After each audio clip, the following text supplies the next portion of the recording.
Yau zan ce wani abu a janibin Sayyida Murja Ibrahim Kunya, amma kafin in ce komai to ku saurari wannan. Masoyin Shehu Ibrahim Inyas, duk wani masoyin Shehu Ibrahim Inyas ina miƙo gaisuwa a tattare da kai, kuma ina maka fatan alkhairi a duk inda kake.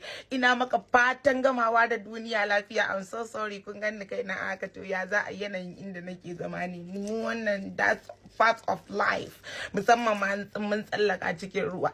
So don haka, amma wannan ba matsala bane ba, kawai just praying for me, ku bi da addu'a, kar mutum ya sa wa zuciyarsa cewa wai shi irin was like cewar wai mutum in yana so ne zai shiryu. Gaskiya ni na karyata wannan maganar. Inda a ce mutum yana so zai shiryu a yajiya, ai wata magana ake ba ta ya game.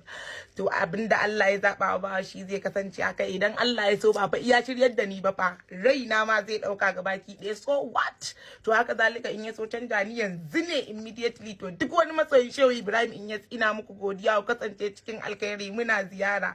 Allah ya ban mu da soyayya. Sai bye. Allah sarki Sayyida Murja, Allah sarki Sayyida Murja, ai karki damu Murja, ba ma sai kin shirya ba, wallahi ba ma sai kin shirya ba dai kina son Shehu Ibrahim ba. Ai ranar lahirar ta Shehu Ibrahim ce, ranar lahirar ta Shehu Ibrahim ya ce halabtu yaminan inna lillahi hibbuni suwa as'adin wal aksar fi halil dunya. Ba wanda zai so ni sai wanda yafi kowa arzikin duniya da lahira. Kenan tunda kika ga kina son shi, to kina da arzikin duniya da lahira. Sannan ya ce laqad qala mamduhi fuhul yafuhi inni mufawwidun umuri ila barhama.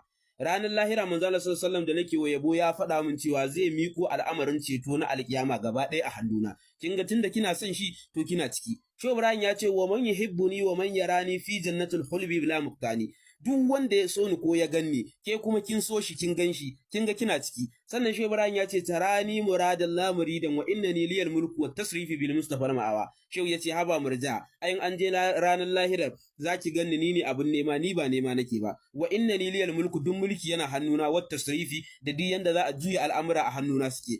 Sannan ga Shehu Ibrahim ya ce faqad qalat kullu sahabal khadimatu sabiu.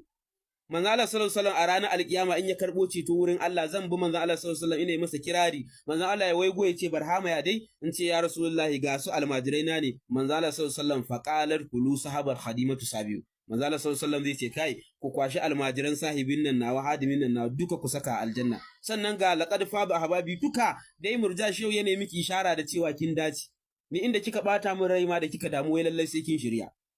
Wai lallai sai kin shirya. Ai a shirye kike Murja.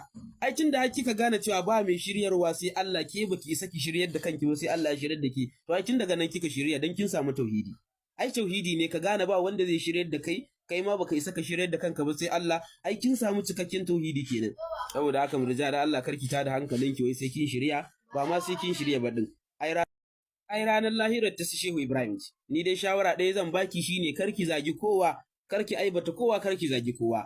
Amma dai magana tsira, to kin riga da kin tsira, saboda haka ine miki fatan alkhairi, sai mun haɗe a cikin aljanna. Assalamu alaikum.